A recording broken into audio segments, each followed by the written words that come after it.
Dave Warren is working on getting me found, I think. Okay. Oh, okay then. You are. Jason, can you hear me? I can't hear you. You're muted. Oh. Try again. Hello, everybody. Can y'all hear me? Can hear you now. Great. Hello.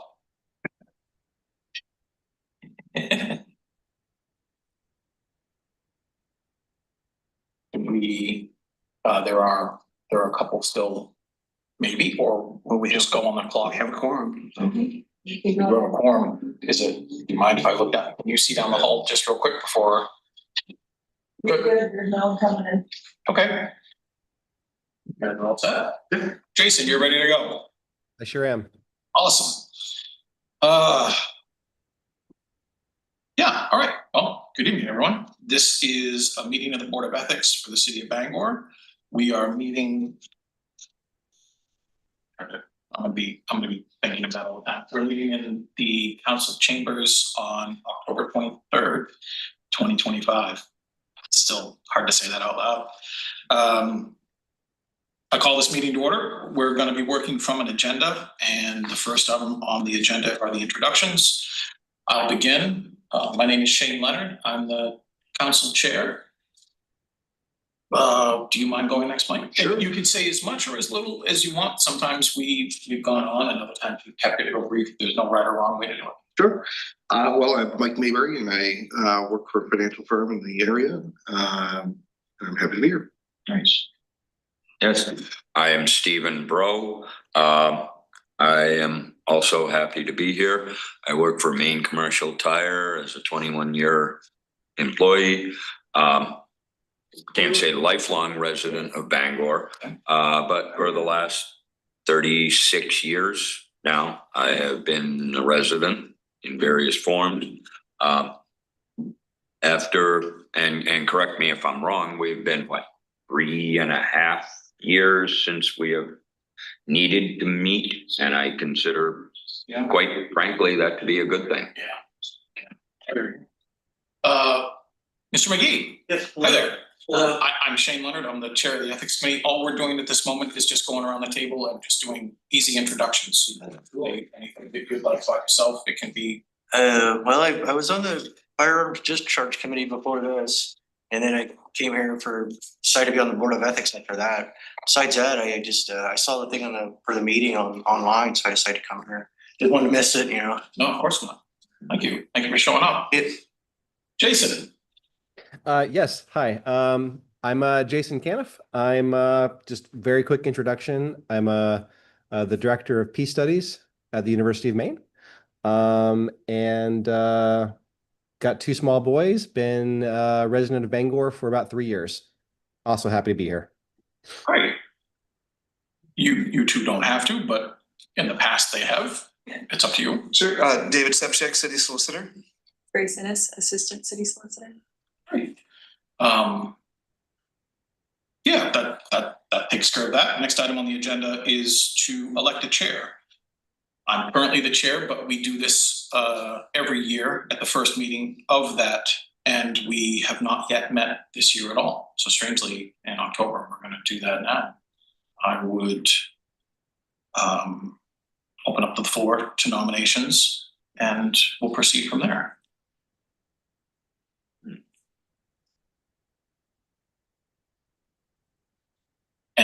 And I'll throw in, we can discuss if we want to, if there's anything you want to ask or. So we just select somebody from in the room? Yeah, and it cannot be the gentleman behind you. Yeah, it can't be the gentleman behind you, and it can neither be Grace or Dave. It has to be one of us, and Jason, of course, is. Do we pitch quarters for this? Is it? Am I allowed to? What he's doing now is asking for nominations. So any of you can nominate one person for chair, and then it doesn't need a second or anything. You just say somebody's name to nominate them, and then we see how many nominations there are. Okay. And then you'd have discussion and a vote. And you only have, if I remember what you had said, right, you only get one nomination. yeah, you wouldn't want to nominate more than one person. You wouldn't say, I will nominate Stephen and Mike and myself. Right. Like you won't do Just that, one person. but you only get one per round. If there won't be rounds unless there are. Oh, it shouldn't be rounds, yeah, Are people allowed to nominate themselves? yes. Yeah. I don't want to make it tricky or difficult, and I don't want to sound egotistical, but I'll nominate myself as the chair who's been doing that. If that's appropriate at all to consider. If you are willing and comfortable in that role, I will second that. Thank you. You don't need it, it doesn't need a second, Oh, okay. but that's fine. Yeah, I appreciate it. Jay, I saw your hand. I didn't know if did you have something did you want to nominate? Well, I wasn't sure what the situation was with how the chair was voted for in this context. I have served as the chairman of the board of nonprofits in Bangor, and so I was willing to raise my hand if the situation seemed to suggest that that would be helpful. So I would nominate myself if that was something that was needed or would be advantageous to the group.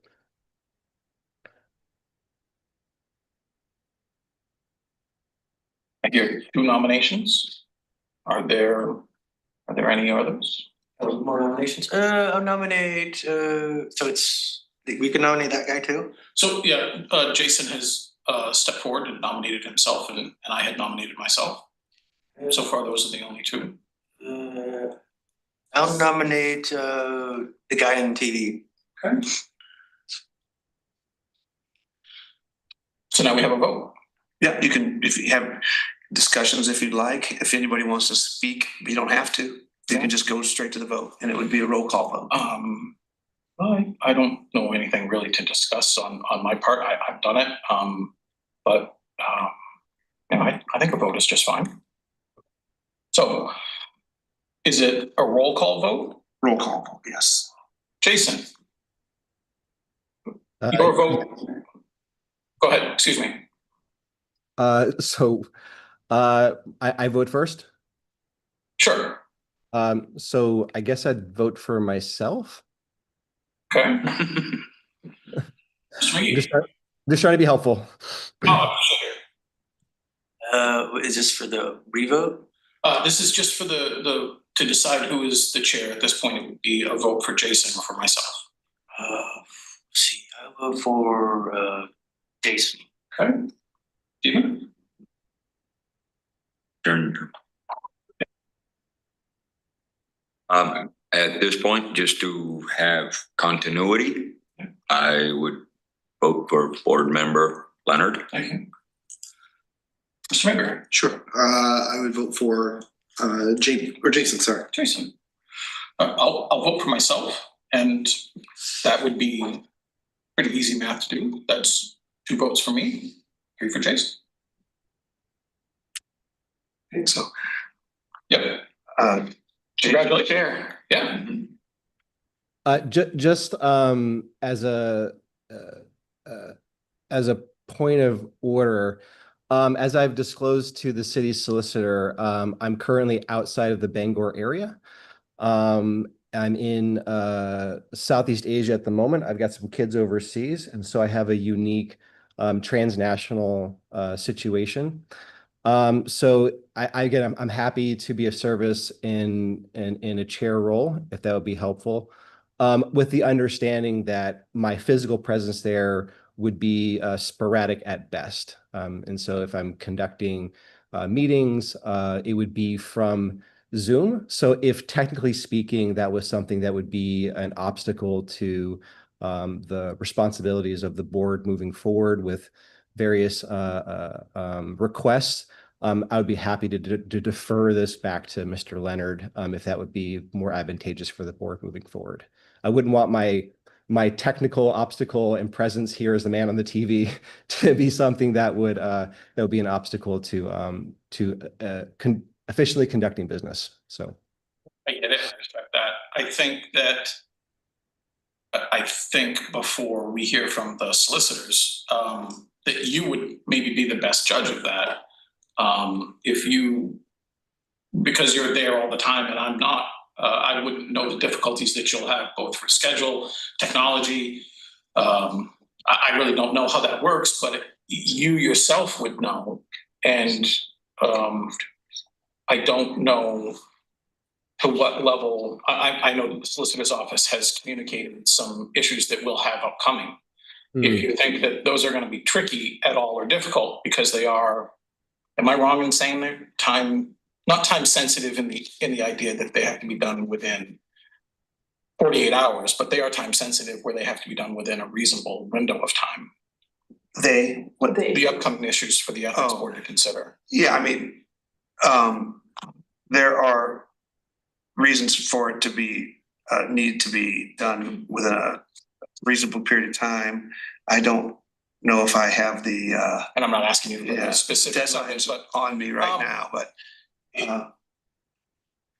so it would have been better if this discussion were had before the vote. The Sure, vote's already I been agree. made. I mean, in theory, I suppose there could be a vote to rescind the vote, but, yeah, this would, whether or not that it's gonna be a problem is, I would probably agree with you. It'd probably be, right. Jason would know the best There, as to whether it would be a problem or not. yeah, all members know that we have issues upcoming.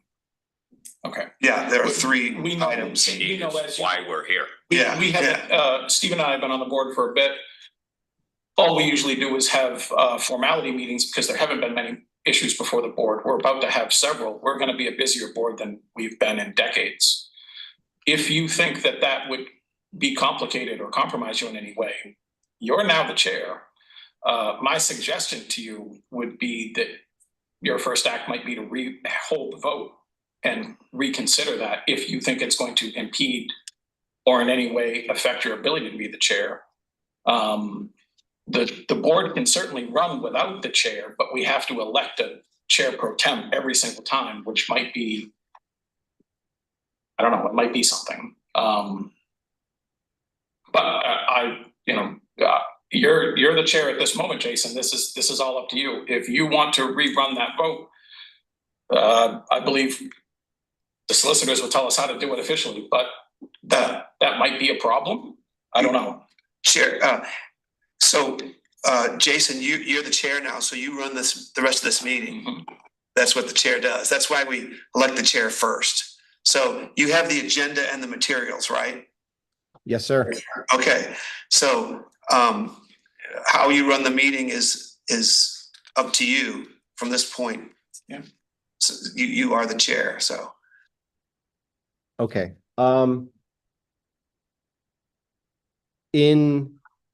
In good faith and good conscience, I don't know about the extent of the items on the docket. I've got a sense there's going to be a lot of work with those. I have sometimes there's a time difference issue. I am 11 hours ahead of Bangor right now. My sense right now, just from hearing from the group and what I take to be what we'll have to do, I would vote to do a revote based upon the information that I disclosed to the group, right? And my sense right now is that I could not in good faith commit to being at every single meeting if in fact the meetings were not held at this time in the future. So I would ask again, yeah. I'm sorry, I would suggest that the motion would be a motion to rescind the vote. Yeah. That would be the first. You could call for a motion to rescind the vote, which would need a second, and then it should be a roll call in that regard. All right. Motion to rescind the vote. Yeah, well, you shouldn't make the motion. You have to call for the motion, and someone else Okay. would have to make the motion.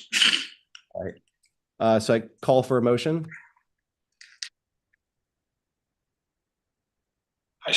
I move to rescind the previous vote and proceed with a revote.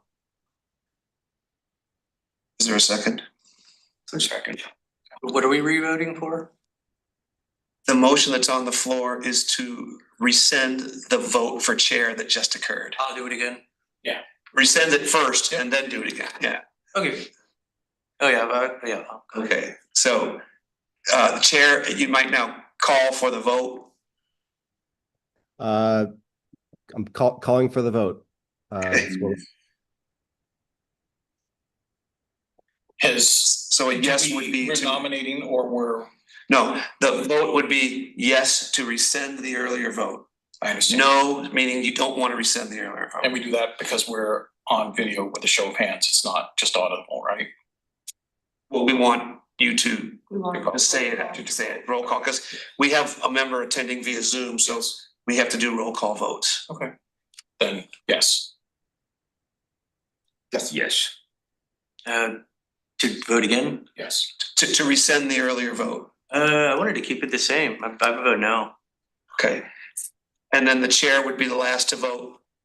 Yes. Okay, so it's 4-1. Okay. So the earlier vote is rescinded. So do you want to then call for nominations again? Chair, do you want to call for nominations again? Yes. Okay, Call for nominations for the chair of the Board of Ethics, please.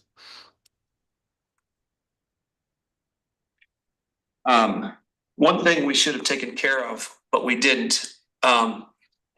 There are 5 regular members of this board Yeah. and 2 associate members. Yeah. So when we do votes, if there are less than 5 of the regular members, then the chair would let the board know that the associate member, which member McGee is an associate member, would vote in place of the absent regular member.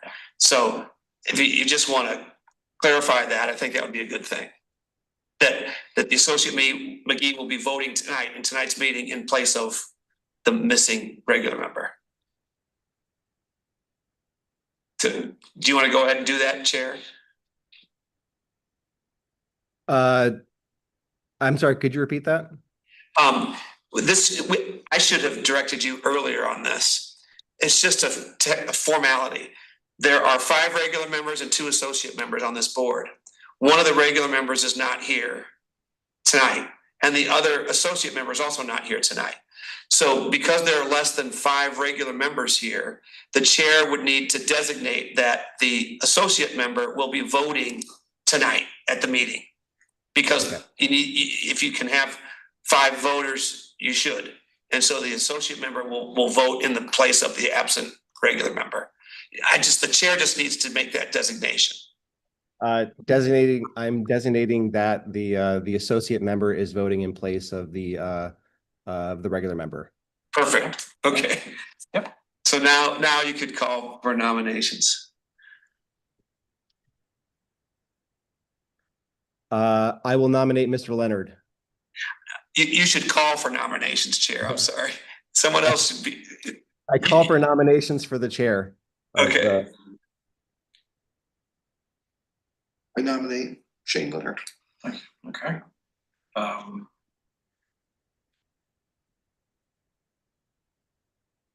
Any I other can nominations? nominate myself, but I don't have to. It's been You've nominated. already been nominated, yeah. Any others? I'll nominate, you can't nominate Jason anymore? You can, I don't know if Jason will accept that nomination. He could decline. Yeah, I nominate Jason. Okay. I'm going to decline. Thank you. I'm going to decline that nomination. Okay, so we have one nominee hasn't declined. Is anybody else? Okay, so then the vote should then be retaken unless you want to have some discussion.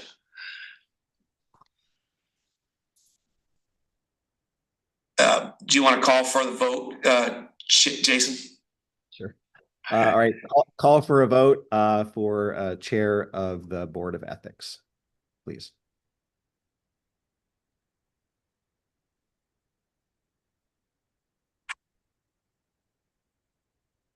So someone can start the vote. I vote for Shane Leonard. Shane Leonard. Leonard. And then the last vote would be Jason's. I'll vote for Shane Leonard. Okay, so the vote is unanimous. Member Leonard is the chair. Thank you.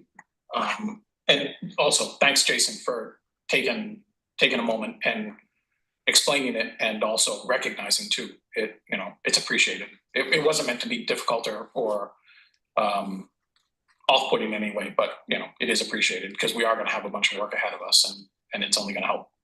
Well, right. And just my experience working in service work in Bangor is that people like to see each other in person. And there's sometimes I have found that that Zoom meetings or meetings being chaired via Zoom can be less effective. And this feels like a move on the side of caution. Since we are working on an agenda, we can move to the next item, which would be the training. And that would be the solicitor and the assistant cities. Thanks. I'm gonna have a few categories and I'll try to go through them briskly. Feel free to ask questions if you want, and Grace maybe chiming in here and there. Feel free to ask questions, or when we're finished, we'll also ask for questions at the end. So whatever time you might think is best to ask a question or It's have a fine to discussion. interrupt if. Yes, it's okay to interrupt. Yeah. So the first thing I want to talk about is the Freedom of Access Act. The Freedom of Access Act is a state law that has two purposes. The one is that actions of public bodies should be taken openly and in public. The second purpose is that public records be open to public inspections. So the idea of this Freedom of Access Act, or what we sometimes refer to at the city as FOAA, F-O-A-A, is that public proceedings exist to aid in the conduct of the people's business. And so there's a public proceedings aspect to the act, and this is a public board that you're sitting on. Board meetings are public proceedings, and as such, they need to be advertised and open to the public. Accordingly, later on, there's going to be a set of procedures that we're going to propose that you adopt tonight. And the reason, and this is kind of aside, the reason why that is because the procedures that were in place for this board were put in place 30 years ago, 1995. And they were based on an ethics ordinance that was much different than the ordinance is now. So different that the legal department did not think it was advisable for you to keep those procedures. They had a bifurcated process, which is no longer possible under the current ordinance. So what we did was we drafted a set of written procedures that, and we would suggest that you may want to adopt them tonight. You can certainly, and that'll be a later item on the agenda. But if you do adopt the procedures that we have drafted, there's a section 4.1, and I'm going to refer to them as the procedural rules, that states one of the requirements of the Freedom of Access Act law, and that is that ex parte contacts between board members and the individual who is the subject of the ethics referral are not permitted, nor is any ex parte communication regarding a pending matter. So I just want to make sure everybody knows what an ex parte communication what that means. When you're having a meeting, the meeting's open to the public, and the public can see what is happening. There are going to be 3 referrals that come to you from that the city council made 3 different orders referring 3 different matters to you. And what they have asked you to do in those matters is to do whatever investigation you feel is necessary, make whatever findings of fact you feel is necessary, and then render an advisory opinion to go back to the city council so that they can then make a decision on whether there was an ethics ordinance violation. So the decision that you make on your findings and your advisory opinion isn't a final decision, it's just an advisory opinion. But while you're doing your thing, you're gonna be functioning kind of like a judge or a jury. And when you do that, you are required to only base your decision on the evidence that comes to you as a board in either the public proceeding or an executive session, which is part of the public proceeding. But there are certain reasons, we'll get into this later, that you can go into a private session that's called an executive session. And there are certain reasons why you might do that during one or more of these referrals. You won't have any need to do it tonight, but it is an option. You can only go into executive session for about 7 different reasons, and they're all listed in the state statute. You can only go into executive session for this or that or this or that. And you have to make a motion that says what it is you're going to executive session for, but that's for later. In any event, an ex parte communication is where, let's say, one of the items that was referred to you wants to know if a particular city council member violated a particular ethics ordinance provision. If you were to go outside the meeting and just on your own go and talk to that city council member, that would be an ex parte communication. Ex parte means outside the meeting. So you don't want to do that. You don't want to go and do your own investigation on anything. You don't want to talk to not only that city council member, but anybody else about that matter. You only want to discuss the evidence in that matter while you're in the board meeting. Okay? So ex parte communications shouldn't happen because you're functioning like a judge or a jury in a way. And so everything that you base your decision on needs to be the evidence that's in front of you at the meeting. Okay?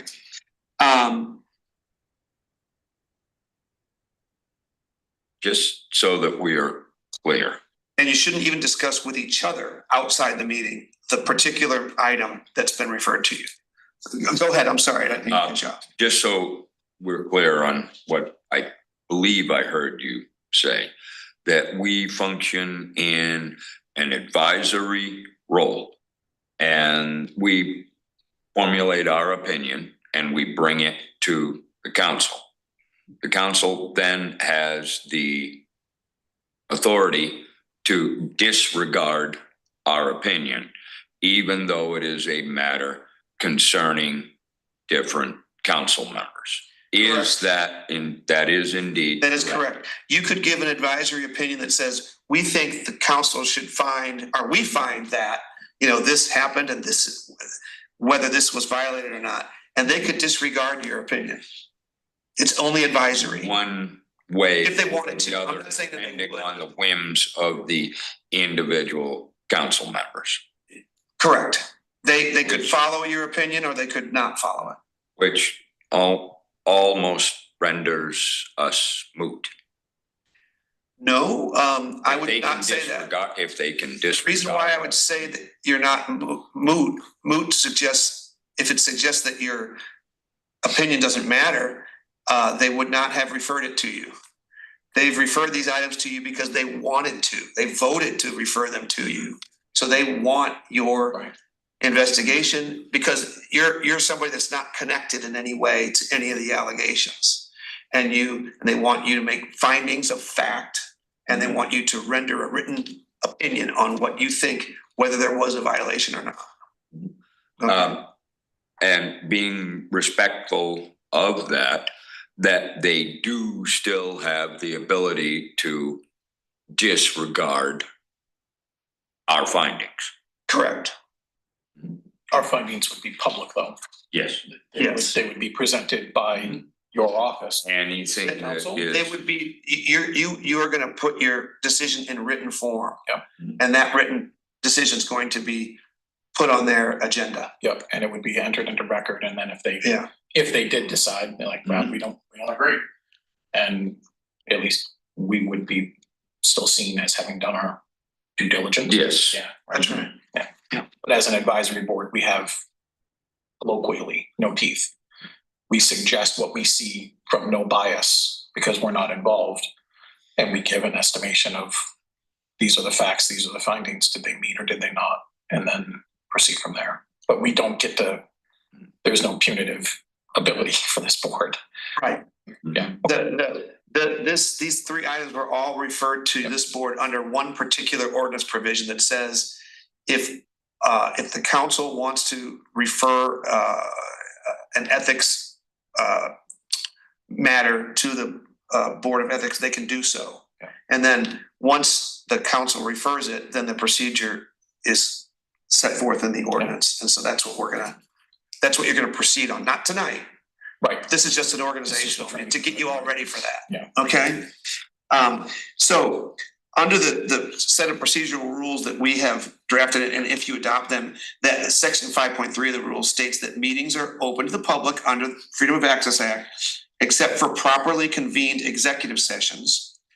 Executive sessions close the public proceeding only for certain specific statutorily authorized reasons that are stated in the state law, which is 1 MRS section 405 subsection 6. Some of the reasons your board might go into executive session might be 1, to conduct investigation regarding a public official under certain circumstances. 2, to consult your board's attorney regarding the legal rights and duties of the board. Or 3, to review and discuss information contained in confidential records. So there are some other reasons, but I think those 3 are the ones that are most likely. Just to jump in real quick, you guys don't need to worry about the executive session stuff. Staff will tell you if something needs to go into executive session, so you don't need to go home and study the law. Right. And the attorney who's guiding you at meetings will be able to suggest that the way the motion should look. Right. So you don't have to worry about that. I don't, yeah. That, Considering, I think we're all at least somewhat up to speed on why we're here and what we have facing us. I would surmise that with at least one of them, because they involve personnel matters, that would be cause for executive session. correct. That's one of the ones that I just mentioned. If there are particular reasons why an investigation of a public official might be harmful then to their reputation, then that can go into executive session. If the public official prefers that it be done in open session, the public official can insist on that. But that's not really something we need to get into the details of tonight. At your meeting, when you're actually doing that, then you can discuss things like that with the attorney if you want. In order to go into executive session, you would have to convene it by a public recorded roll call vote of at least 3/5 of the board members present and voting. Again, you would have most likely a suggestion by the attorney advising the board that this particular item should be dealt with in executive session. So it usually isn't controversial whether or not you go into executive session, but I just want to let you know that's how you do it. A motion to enter the session. Oh, I'm sorry. I think it would be perhaps fair to say that if that had been followed to begin with, we might only have 2 issues pending before us.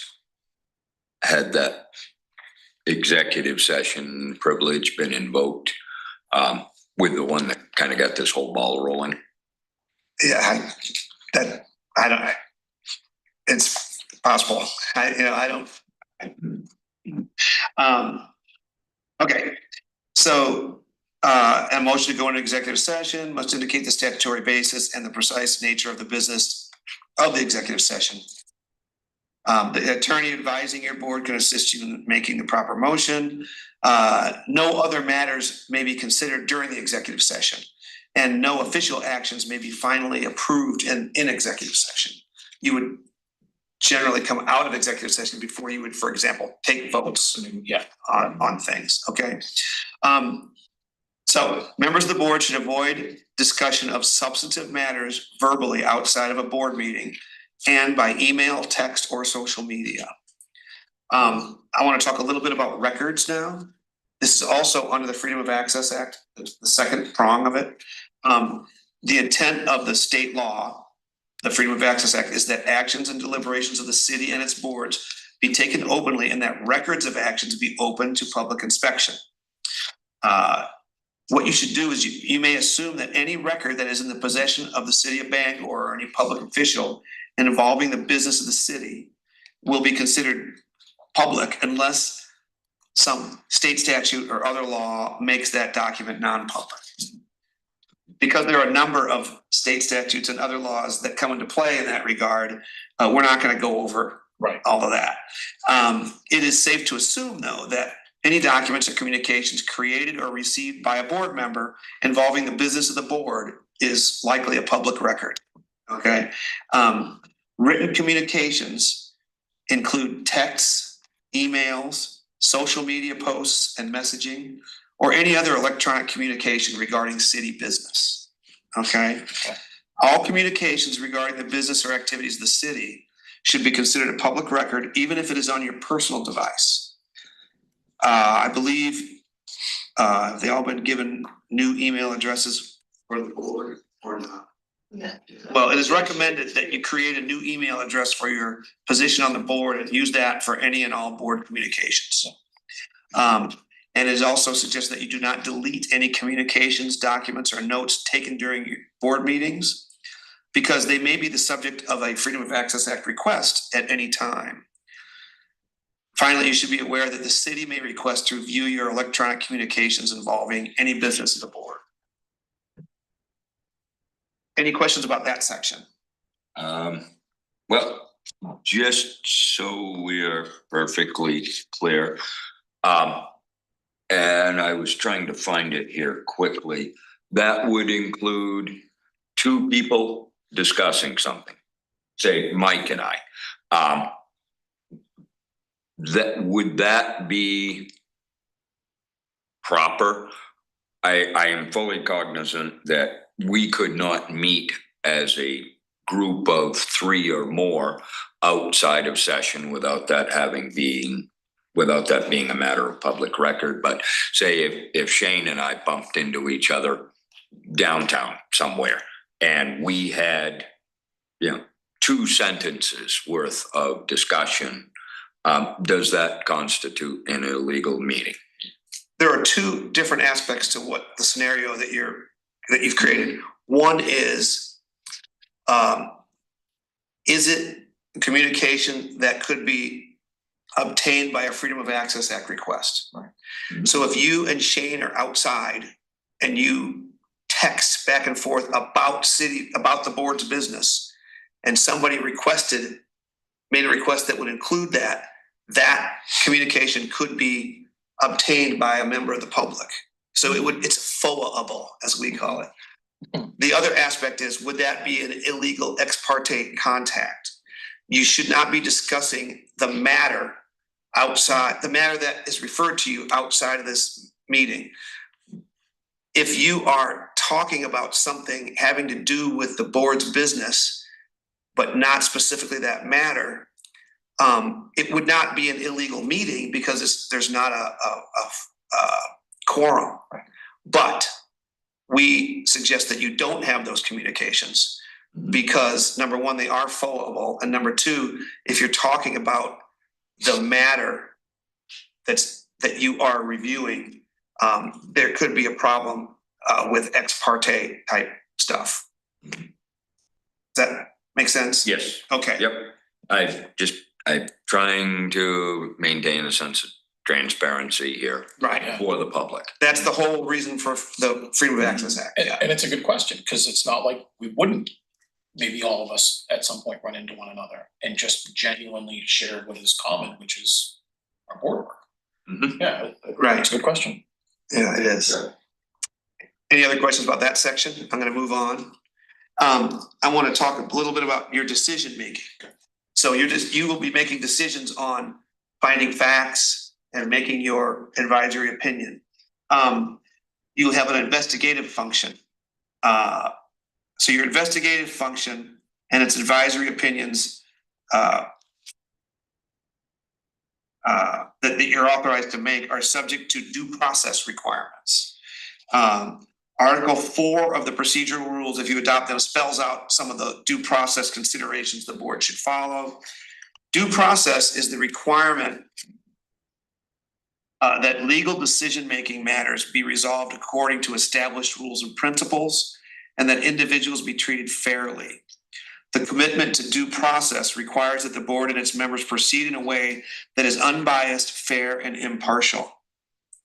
This means that board members may not discriminate unlawfully against any person because of race, color, religion, sex, national origin, age, physical or mental disability, genetic information, gender, gender identity, sexual orientation, socioeconomic status, cultural group, or political status. And that is per section 33-5.1 of the City of Bangor's Ethics Code. That list I pulled from that provision, okay?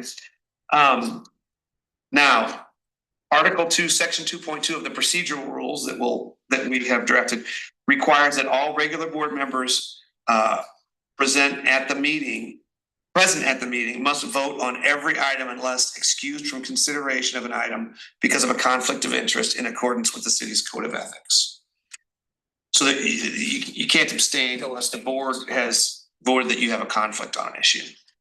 And I wanted to speak a little bit about the code of ethics. Does anybody have any questions about due process? So city employees, right at the beginning of our code of ethics, section 33-1, is the first provision. It says that city employees, city councilors, and members of the city's boards, committees, and commissions are required to maintain a standard of conduct that will inspire public confidence in the integrity of the city's government. There are specific provisions in our code of ethics about conflicts of interest. Board members are not permitted to participate in the deliberation or vote or otherwise take any part in the decision-making process on any agenda item before the collective body in which that person or a member of that person's immediate family has a financial or special interest other than an interest held by the public generally. And that's section 33-11 of the Bangor City Code, of the Ethics Code. And what we did in your packet, we provided a copy of the entire Ethics Code. So any board member who believes that he or she, or I guess it's just that he may have a conflict should disclose the potential conflict to the board before any substantive discussion had on the agenda item. So when you refer these three items, if anybody thinks they might have some sort of conflict, they should bring it up at the beginning before we've reviewed anything, before you've reviewed anything, and have the discussion about it before any substantive review has happened. Because it's better to ask and be clarified than it is to be silent and not sure. Exactly. Right. Yeah. Any board member who believes that he may have a conflict should disclose the potential conflict to the board before any substantive discussion. And when in doubt, it's always best to err on the side of disclosure.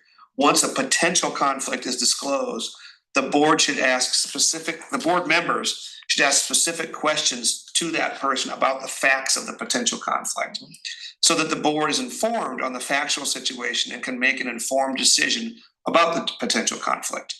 Based on the facts that's fleshed out during discussion, the board should vote by roll call vote on whether the board finds that the member in question has a conflict. The member who had the potential conflict should not vote on the issue. This will also be something that your attorney will guide you on. So they'll walk you through like asking questions and stuff like that you might or might not think of in the moment. So don't get too worried about that one either. Yeah, right. Yeah. You'll always have an attorney available. Right. The board votes by majority of the voting members that a member does indeed have a conflict. That board member should give up his seat at the table and should not take part in any discussions, deliberations, or vote on that item. The ethics code says that a member should leave the meeting room and not return to his seat at the table until the matter on the agenda is completed and voted on by the board in order to avoid any appearance of impropriety. there is some discussion on whether that code provision is something that has to be followed, based on some things that we don't really need to get into now, but, the idea is that if you have a conflict and the board votes and they vote that you do have a conflict, that you shouldn't take any part in the discussion. You should give up your position at the table. Okay? I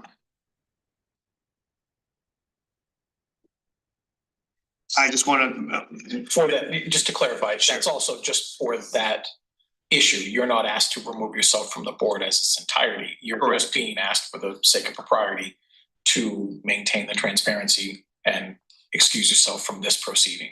that particular You're not being item. asked to resign from the board. Correct. Yeah, and it would probably be, you're gonna have 3 matters referred to you. It would probably be for the rest of that particular matter. That one, yeah. That one matter, okay? I do find it kind of interesting under 3311(1). However, the city board, council or commission may by motion and vote determine there is no conflict, that the city councilor, board member, or commission member shall not be permitted to abstain from participating and voting on an agenda item. So in essence, what that means is that if I say that I feel I have a conflict of interest and the board says that, no, we don't feel you do, I would be required to vote on an issue where I feel I have a conflict of interest. That's what the code says, and it's an interesting provision. Comfortable as that situation might be, that's the way it Yeah, is worded. really. If I may, we had something like this come up on another board when I was sitting on it, where someone disclosed that they felt they might have a conflict of interest.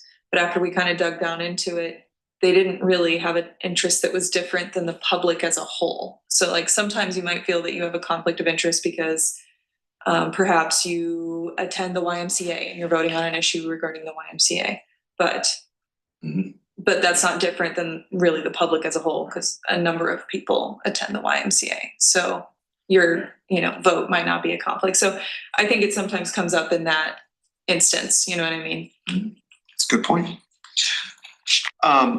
There's just a real easy one about gifts.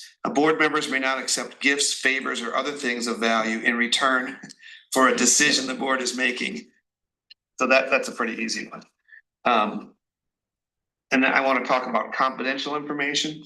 Board members should not disclose confidential information concerning the property, government, or affairs of the city, or use information to advance his financial, special, or personal interest, or the financial, special, or personal interest of others per section 33-7 of the Code of Ethics.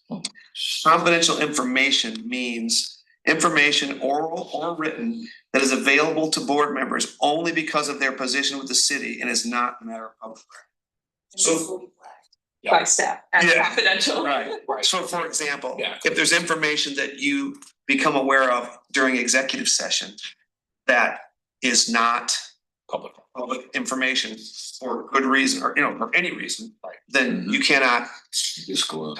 disclose that information outside of the executive session. Okay? Any questions on that? Last thing here, I wanted to talk about use of titles and disclaimers. Title being, for example, ethics board member. That would be a title. Yep. Right. Elected or appointed city officials may use their titles only upon following circumstances. One, when doing so doesn't violate any other provision of the Code of Ordinances, state law, or federal law. And 2, when the city council has specifically, or your board has specifically authorized the official to speak on behalf of the board. Or it's for counselors as well. Counselors are board. I just wanted to make you aware of that. B, the information conveyed is consistent with the official position of the city or board and references to the appropriate decision by or position of the city council or the board, decision of the applicable of the board, commission, or committee that makes this the official position of the city or board. And then C, when it is made clear and unambiguous that the official is speaking in his or her individual capacity and not on behalf of the city or the city council, board, committee, or commission. So disclaimers are required when there may be ambiguity regarding the capacity in which an elected or appointed official is communicating. And the goal of the disclaimer is to remove this ambiguity. Disclaimers may be things like, and right in the rule, they give you some example disclaimers, like speaking as an individual, or although I hold the office of ethics board member, these remarks should not be interpreted as representing my office or my position as a board member. Okay. And that's the same way with city councilors and such.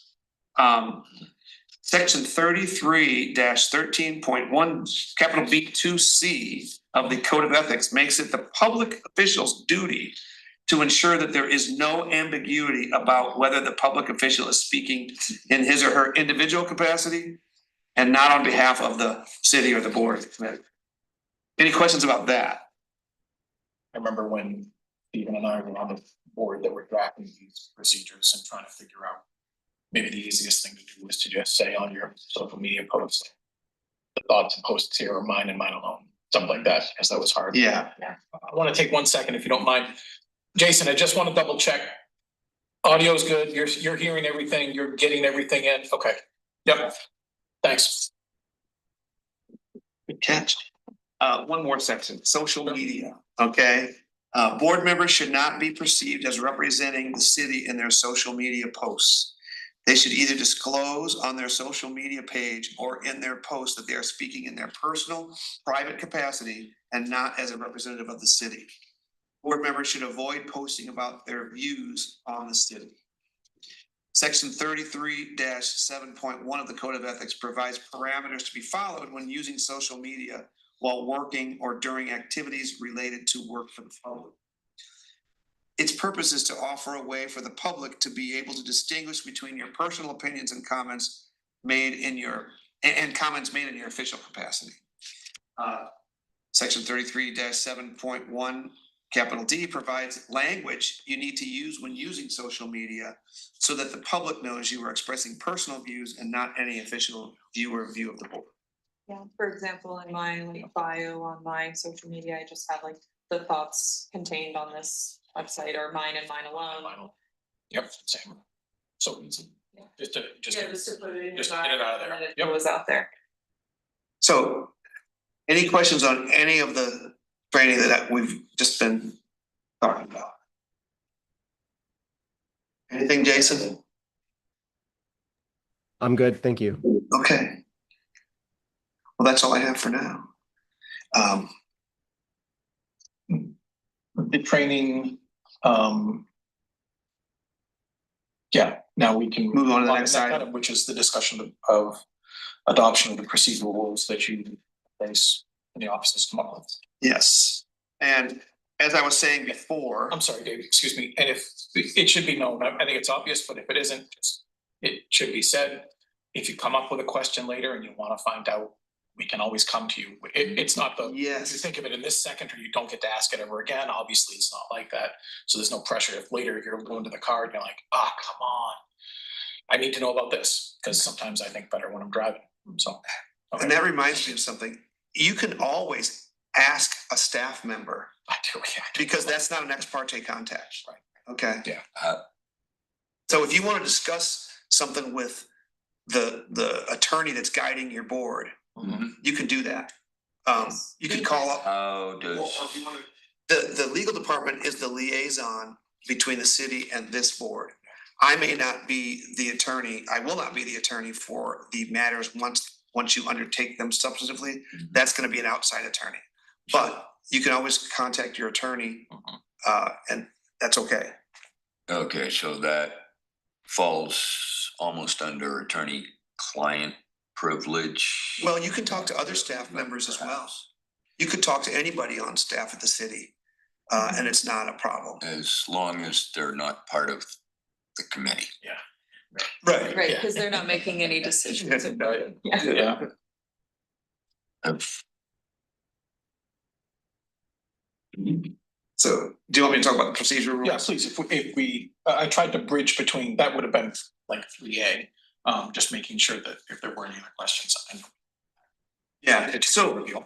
the document called Board of Ethics Procedural Rules, we drafted after reviewing thoroughly the procedural rules that were in place from 1995 and the ethics code that's in place today. And they were not aligned at all. And so we thought the cleanest way to proceed would be to have you vote on a new set of procedural rules, which we have taken the liberty of drafting for your consideration tonight.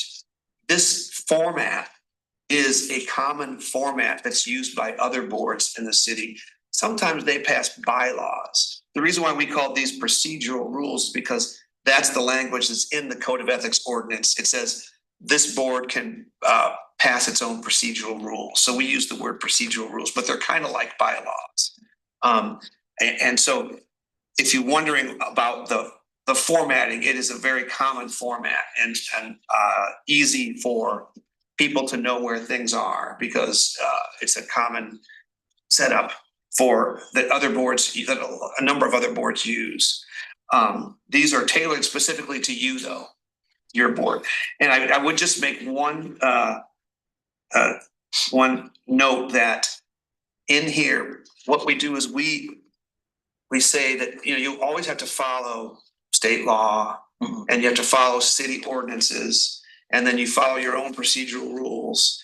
And if there's no guidance in any of those, the default would be in here, in our draft, we have made the democratic rules of order the default to fall into. Have you ever heard of Robert's Rules of Order? Yeah. That's what the city council has. However, the democratic rules of order are modern written. Yeah. We have another board in the city that uses those as their default rules.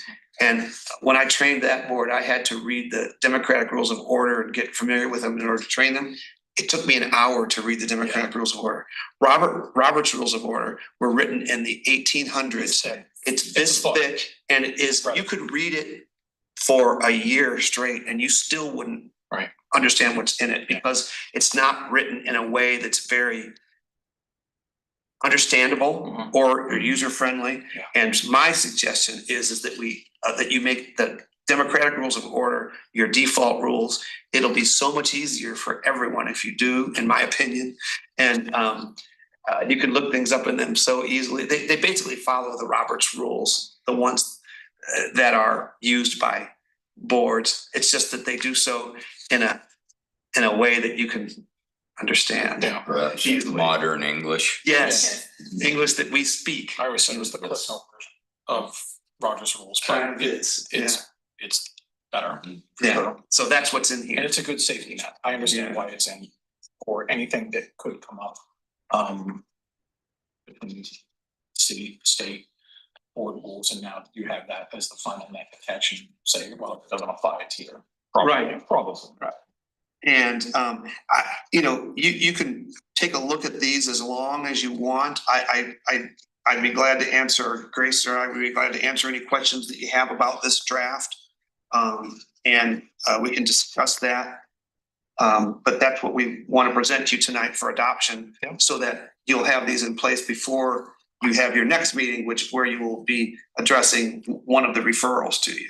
And working under the rules. Under the Therefore, so it's better to set them up now and see if we're all good with them.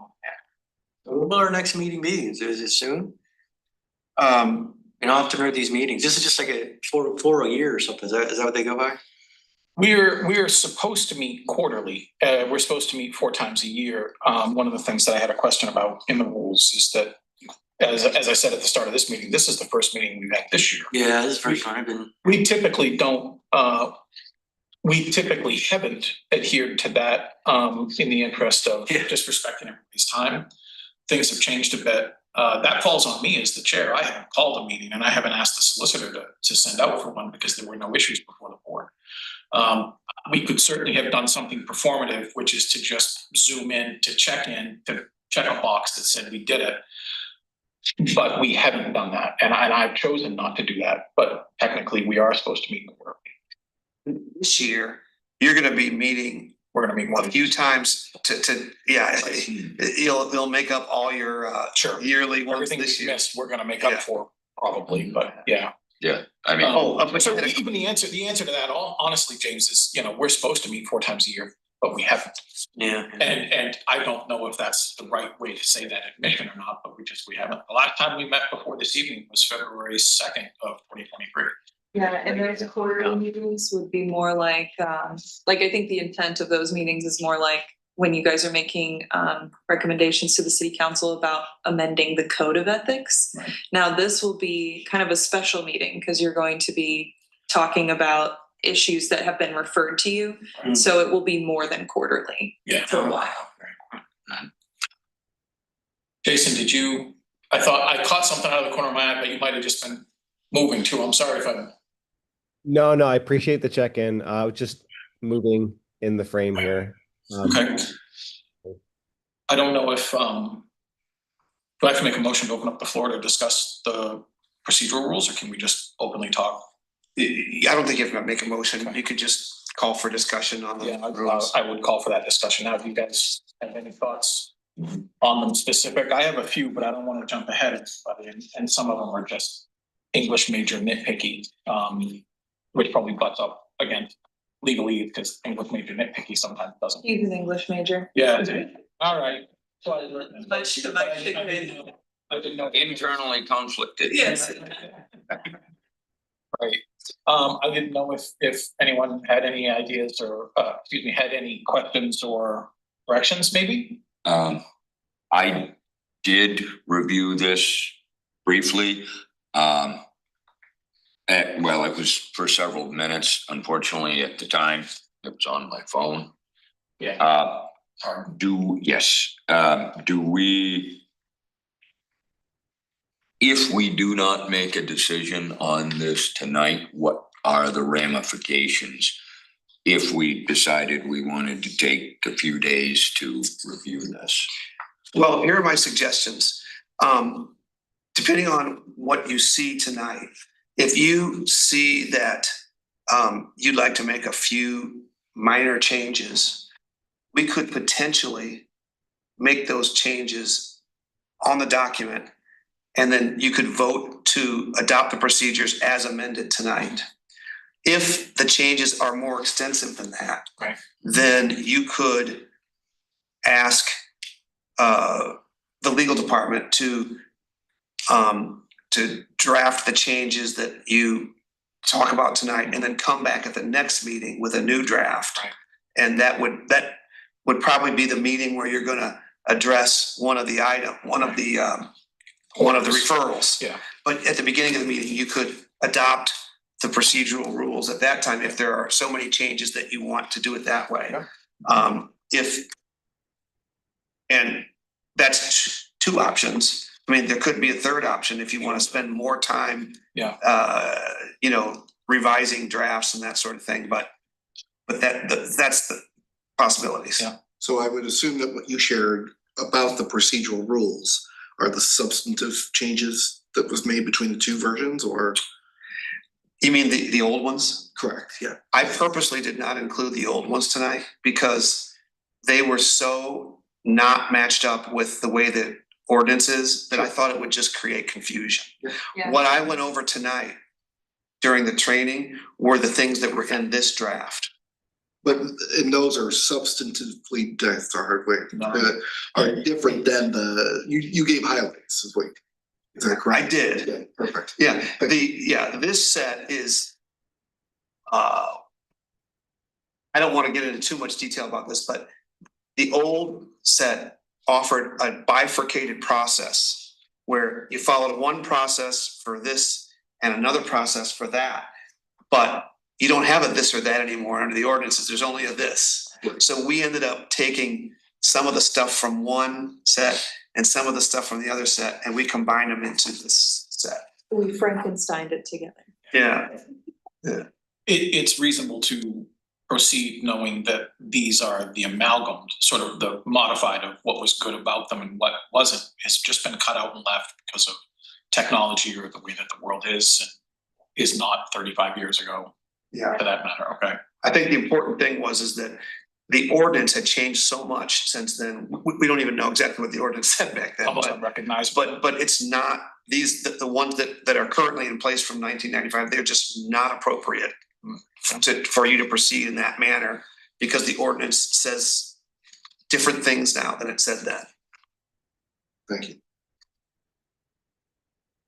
So in the interest of clarity, we could adopt these rules now, work through the matters that have come to our attention, and then at some future point, once those are addressed, that we could opt to change these at any point in time Absolutely. afterwards, even if there is no pending matter. We could, Correct. in theory, on one of our quarterly meetings, say, I would like a minor change here and there, and that's not an issue. Yeah, that's right. I'm considering this somewhat of a quasi legally binding agreement that we are agreeing to operate under. Having been in kind of an odd situation with a landlord with a purchase of an existing rental unit, took something from 3 pages to 14 and then wanted it signed immediately without being given the opportunity to read it. In the interest of brevity, because of what we are dealing with, I would say that I am in favor of adopting these as written, with the explanation that we can change them going forward. That is all correct. Yeah. Yeah, you can change these when you want to. You have to follow them when you adopt them, but you can always change them. Sure. So, James, did you have? That's a really good point. That's a really good point.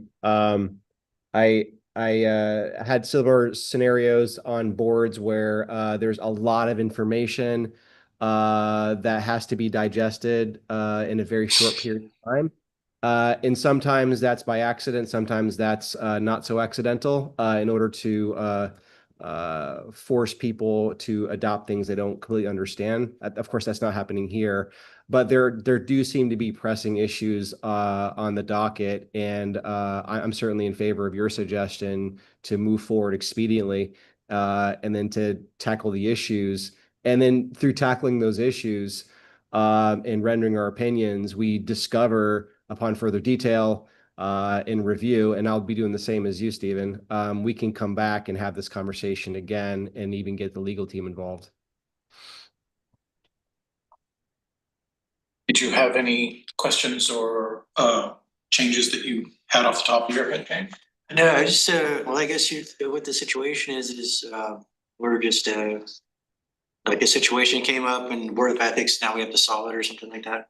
Is that what this is about? Yeah, moving forward, there were a couple issues that the city council thought best that an outside body should look at, because if they looked at it themselves, there could be a bias applied to it. So since we're not on the council and we have no vested interest in it, we're gonna look at that and determine whether or not it was a conflict or not, but. Oh, that's cool. Well, I guess that's what we're here for. Huh? Yeah, right. Mike, did you have anything right off Nope. on that? Couple small things if you don't mind. Sure. Section 2.2, it references 2.2. It talks about conflict of interest in accordance with the City of Bangor Code of Ethics.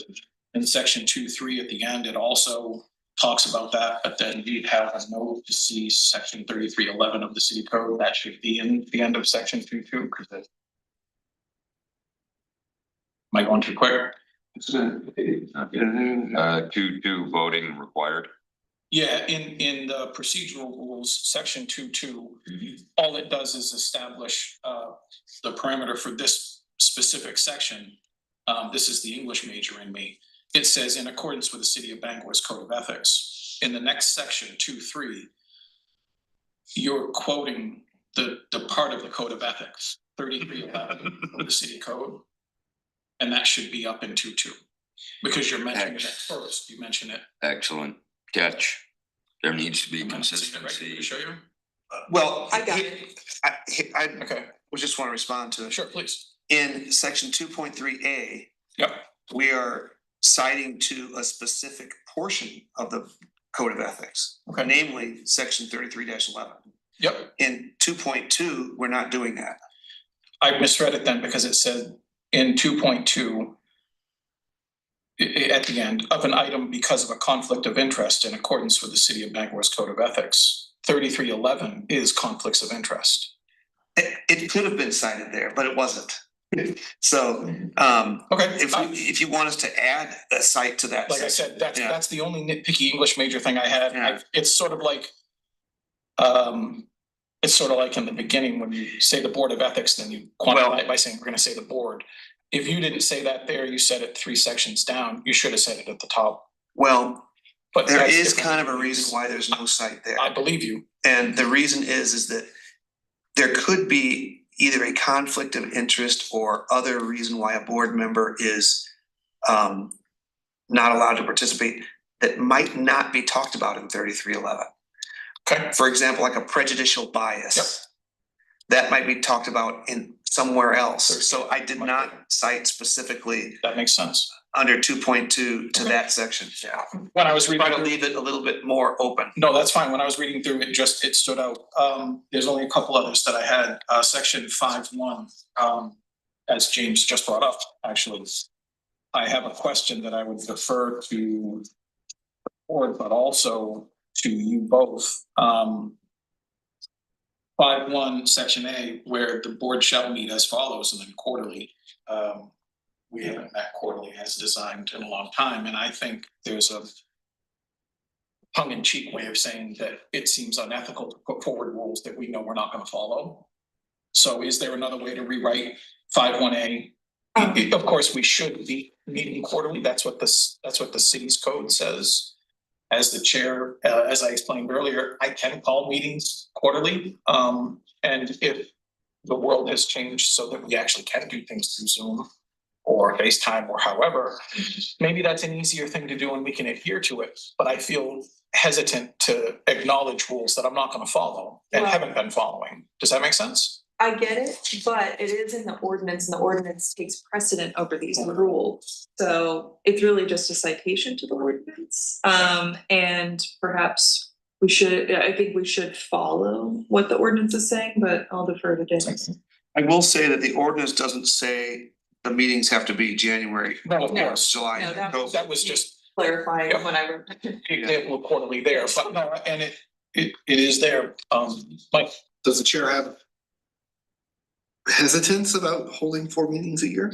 not at all. And in fact, since I've been the chair and when we've had previous chairs, it was mostly because there wasn't a lot for this board to do at that time. And it seemed like a polite intrusion to people's schedules to just check in, but looking An back. expectation. Yeah, but no, and you're right, it's part of the deal. You sign up for the board, you're expected to do that as chair. I can do that. Grace obviously pointed out, we're gonna be pretty busy over the next few months, no matter what, we're gonna fill that quota, but I just was hesitant to say, let's rubber stamp it, even though we're not gonna do it. Like, it just felt weird.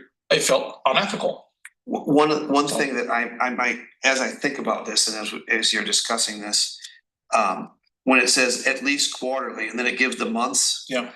Based on availability of everybody, perhaps we should remove the months unless Grace can tell us a reason. Tell you why. Okay, let's hear it. I put those in there to help Mary, because Mary had expressed that when she tries to gather the boards, like for the Board of Appeals, it's really difficult to nail down times where everybody's available. So if we have an expectation of meeting, then perhaps then it will, we can have people attend via Zoom, obviously, but at least then we kind of have an expectation of these are the months we're going to meet in so that we can plan ahead. So- But that doesn't have to stay in there. That was just kind of trying to help. No, I appreciate that. We should acknowledge that there is some elasticity because this is our rules, and if we need to change them as such, we will.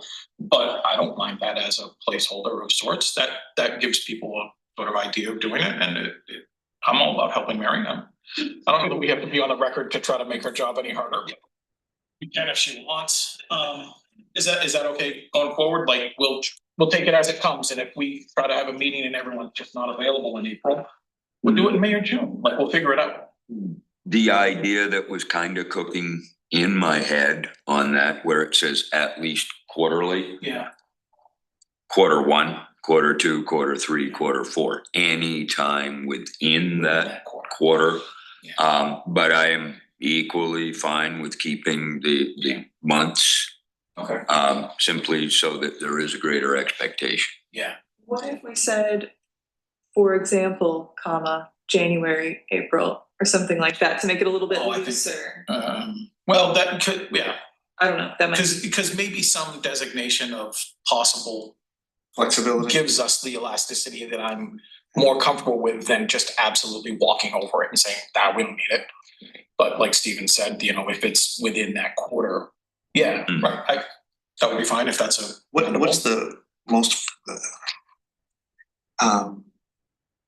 Yeah, it would be okay if we added some flexible word at the beginning of that Right. list.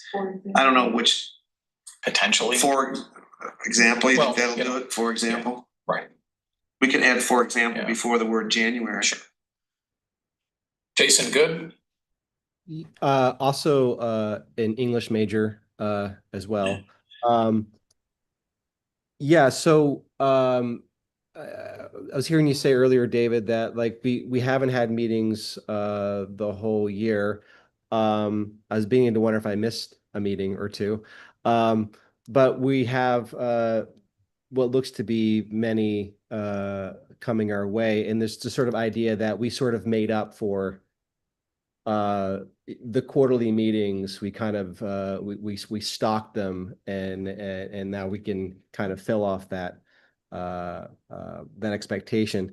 I guess I'm wondering, this perhaps going on even on to next year, like, it's at least 4 quarterly meetings, but let's just say there's more requests from the city council to this board because we're doing a fine job and things come up and the city's changing.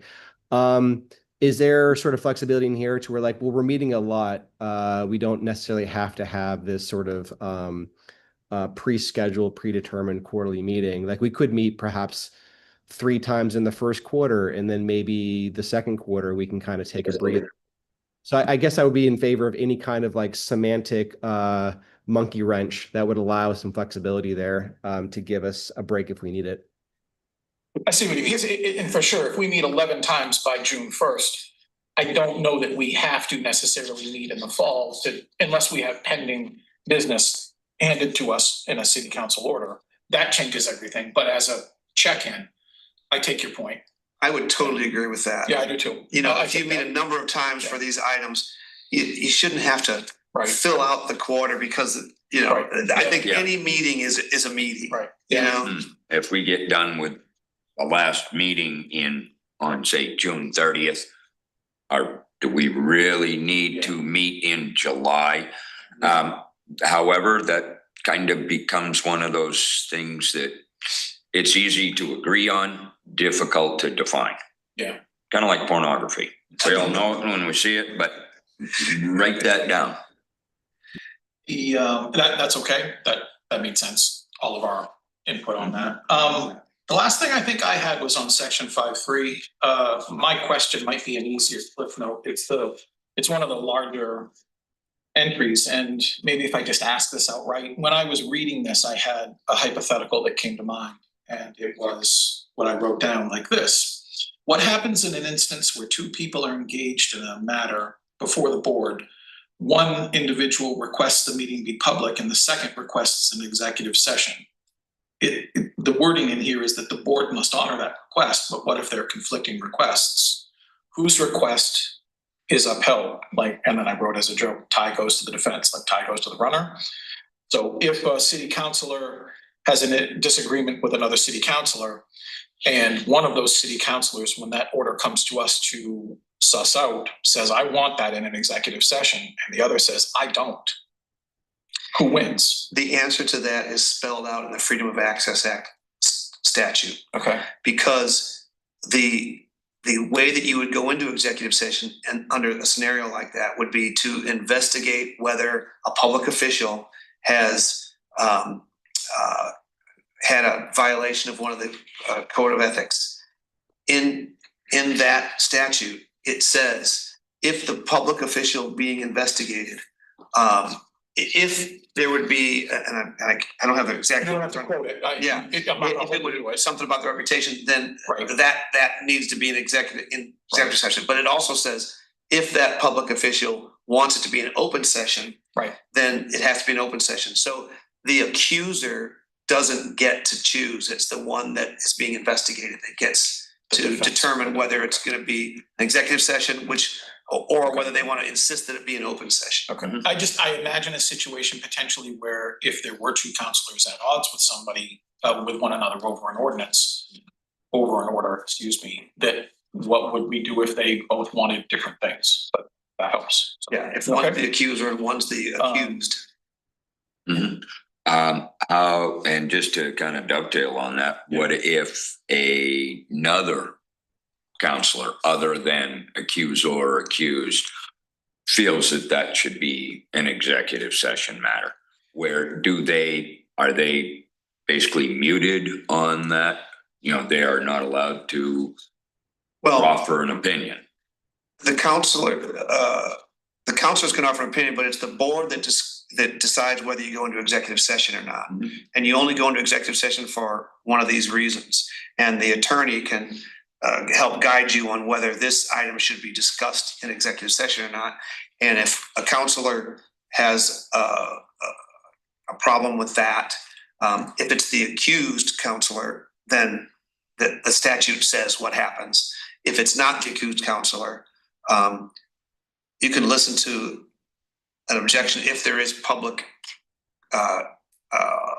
participation at that time, which there may not be, but you can listen to it, but it's still the board that decides whether you go into executive session or not.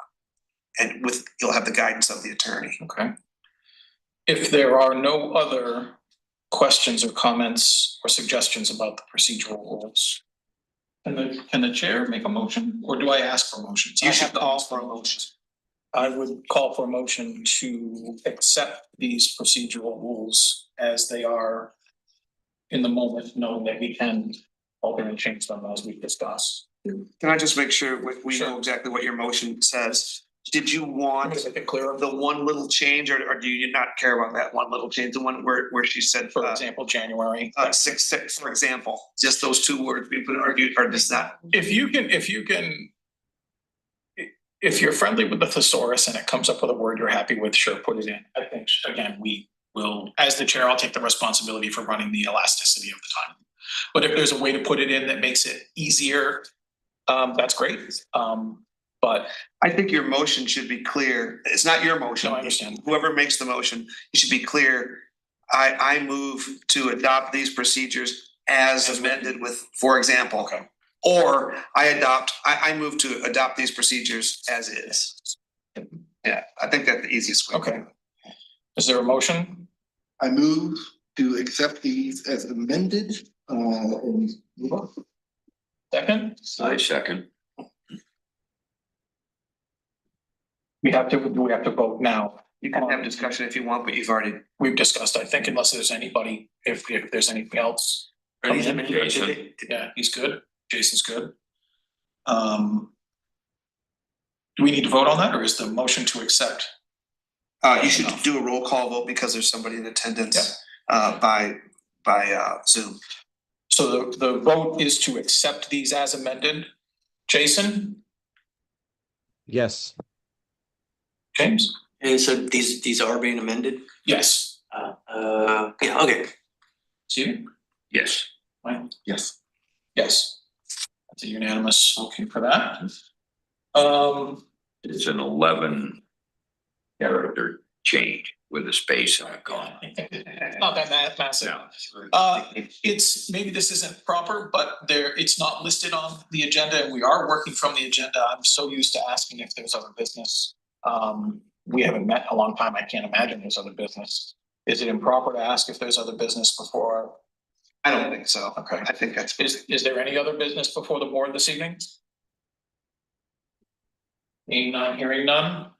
Am I allowed to make a motion to adjourn or do I? Yes, I move to adjourn this meeting. Yes. Okay. It's neither 4 nor 5. But what is the procedure for moving forward with next meetings? Because of work schedules, I've accidentally and kind of on purpose kind of checked out of local Bangor politics over the last 9 or 10 months. I have been hearing and reading about certain things, which are the very reasons why we are here. But at the same time, I've deliberately not tried to investigate any of them on my own, including digging back through either BDN articles or trying to find city council meeting minutes online where these matters have been discussed or have suddenly come to light. What is proper procedure for all of us to be following at this juncture? That's actually a good point. That was a good thing that you did because again, as I was saying during the training, these items that come to you, you need to base your investigation and findings on what comes to you at the board meeting. You don't want to go out and investigate it yourselves. You don't want to go out and read all the archives of the Bangor Daily News. You just want to wait for when this comes to you, it'll come to you, you'll get a package. And that's what's in the package, and then what comes into evidence at your board meeting is what you base your decision on, not anything else from outside. Mm-hmm. The city council meetings where these issues came to rise is a matter of public record. Any of us can view it at any point in time, should we wish. What is the feeling of this board that we should be reviewing public records, or do we wait until we are here in a board meeting and view them all at the same time? You will see that in your procedures, you will have an opportunity to even request public records if you want to, but that's all going to happen at your meeting. So the answer is wait and don't do any of that now. Don't do any of that before the next meeting. Mary, the legal assistant, will be sending out emails inquiring about available dates for the next meeting, much the same way that happened for this meeting. And that's how the next meeting will be set. Yeah. And so you don't want to do anything to prepare for that meeting. You want to wait for that meeting, and the evidence will come to you, and the board will have an opportunity to seek other information if the board wants it, including reviewing whatever public records might be out there, or other records that not just the city's records. It could be the board will have an opportunity to ask for that and review those things if the board deems it necessary to do so.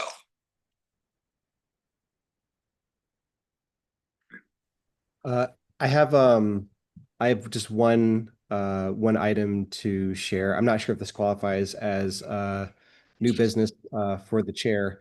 I did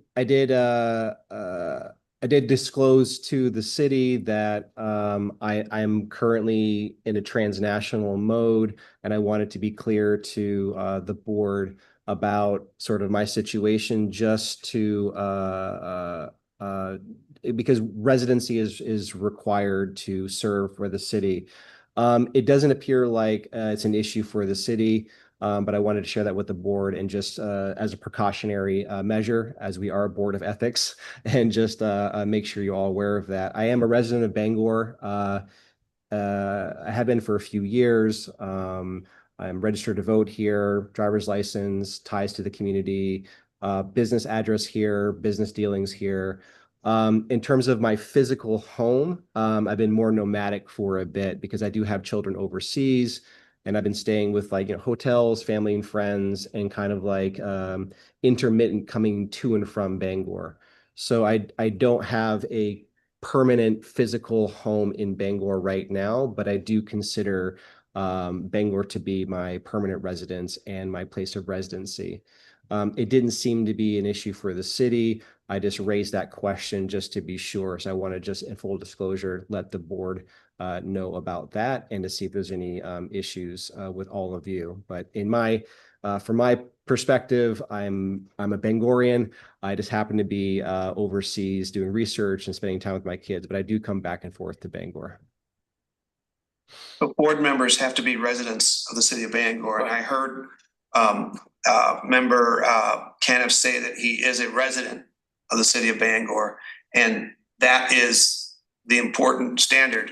Right. Is he a resident of the city of Bangor or not? Yep. And it's not for the legal department or anybody to decide if the board, has any issue about whether member Caniff is a resident. That's for the board to decide. But I have not heard anyone raise the issue that he's not a resident. Yeah. So that would be up to the board to raise that issue if it's raised. But I did hear Mr. Caniff say that he's a resident of the city of Bangor. So it's not that the city has a position on whether he's a resident or not. That would be something that is Right. an objective kind of thing and a legal thing. I think it would be different if you were no longer a resident here. Not that you didn't plan to come back, but that you just held Bangor in your heart. That would be different. I don't hear a problem. I think the only thing, as Dave said, is that you have to be a resident. And if you are, then you are.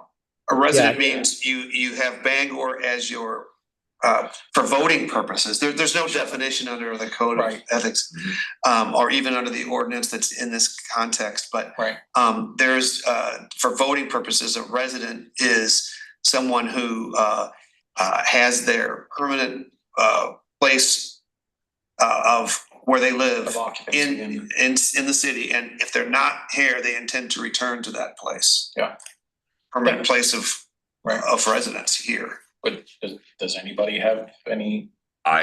First of all, I appreciate member Caniff's candor with this.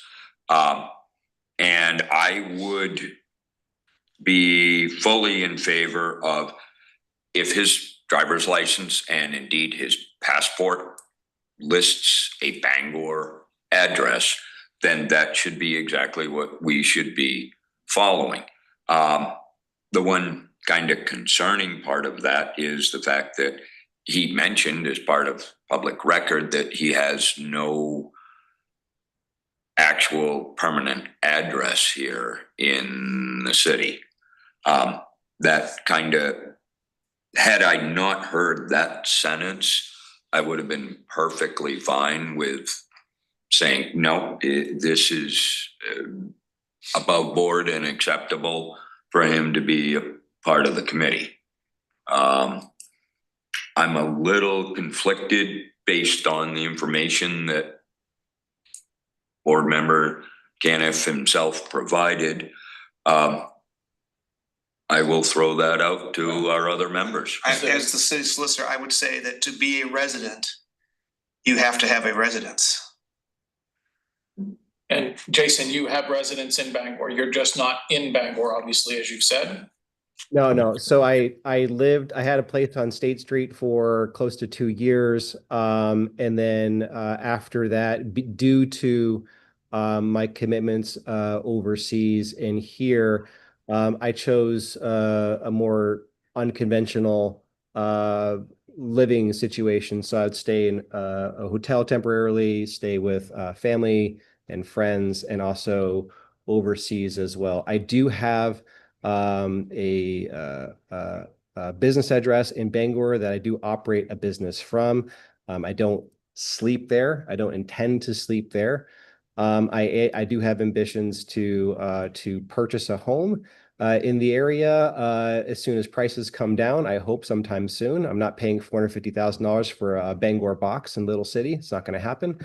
So that's my ambition. But in full disclosure, I don't have an apartment or a house in Bangor, but again, registered to vote here, business here, mailing address, license, board membership, service to the community, church, all that kind of stuff.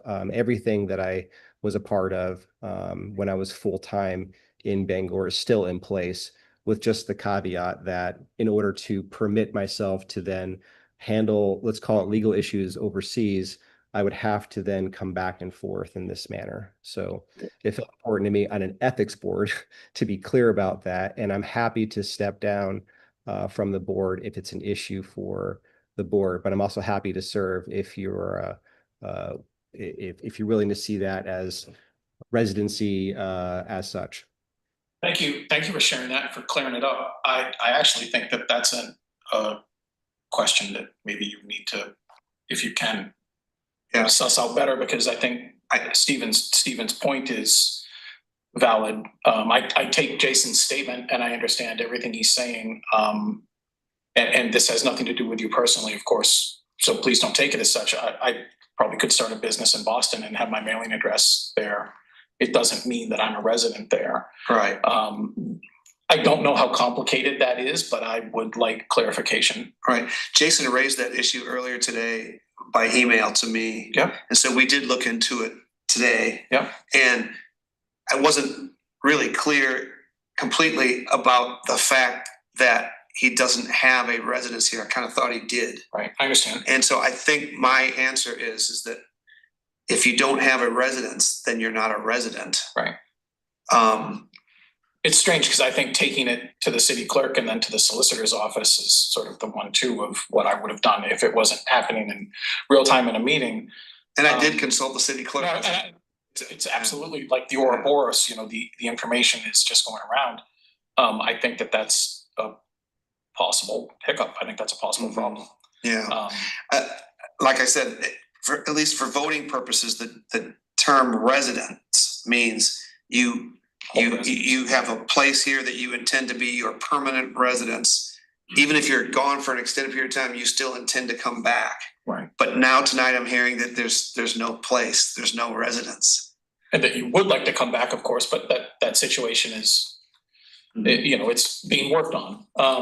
I hope you don't take this as a negative or a slight. It's really just a matter of trying to, okay, thank you. It's just trying to make sure that it is as above board and ethical, like we keep insinuating. But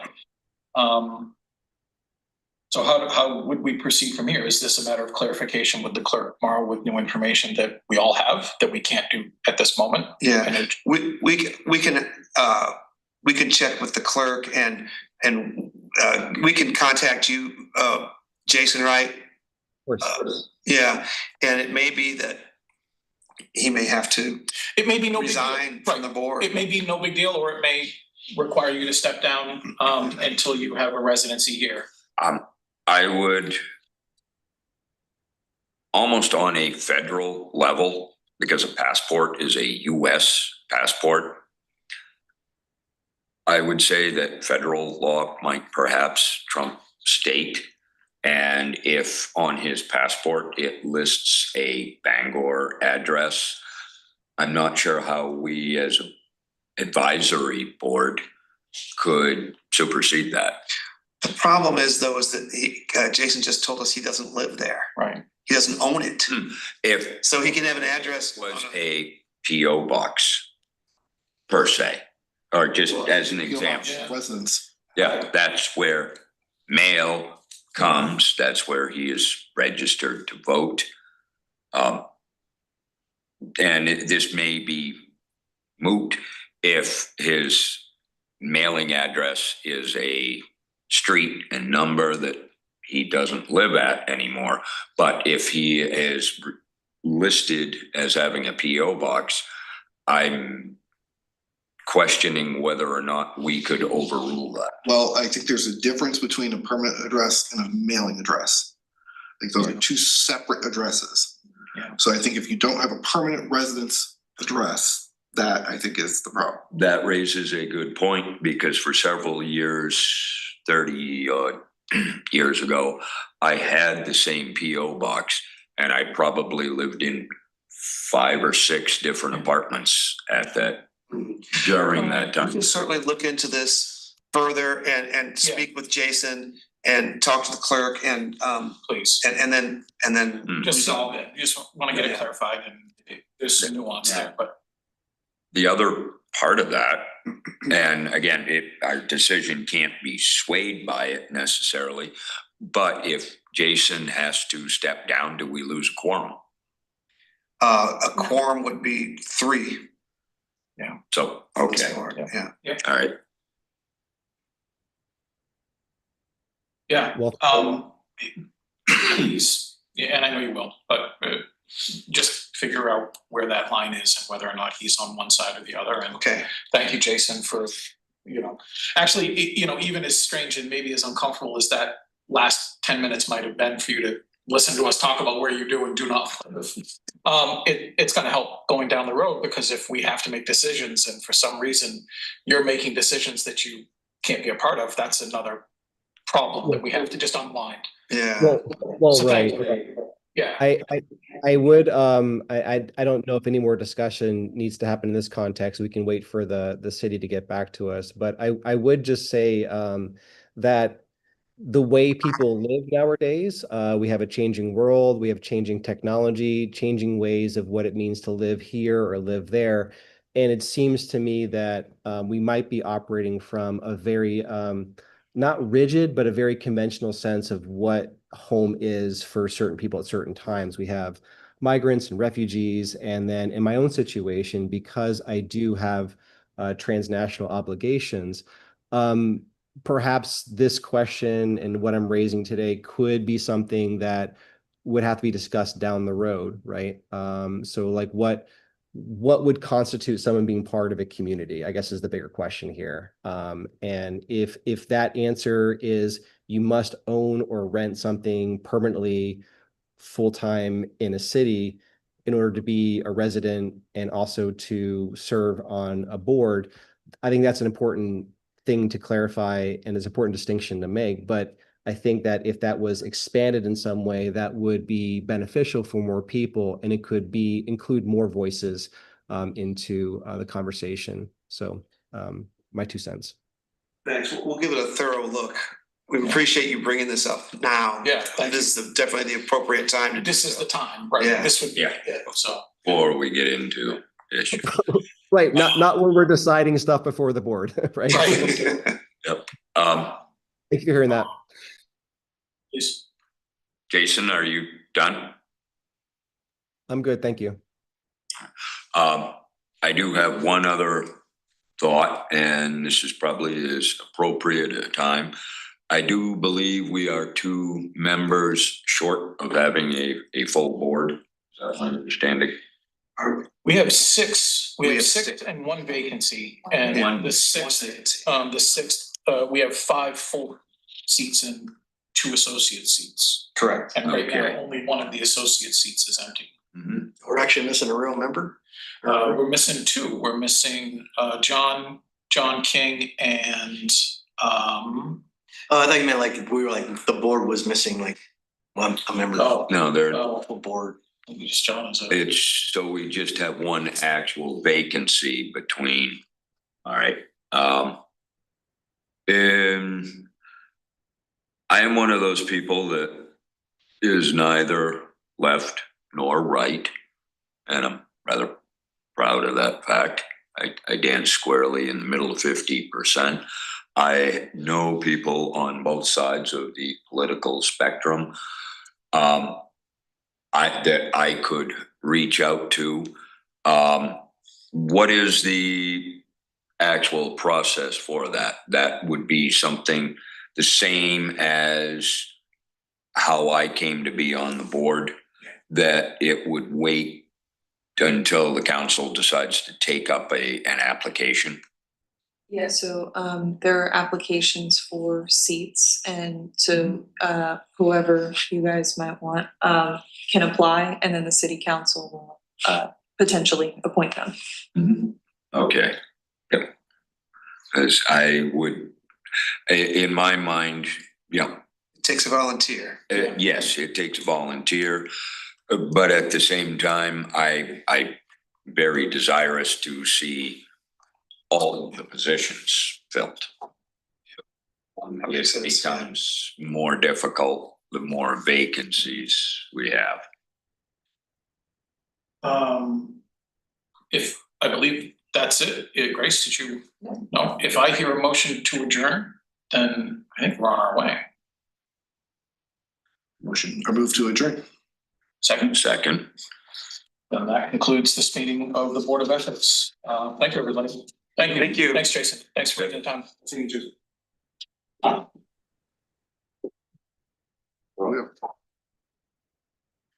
Take my time. from what I gather, the fire and discharge committee was about as active as Board of Ethics in the last few years.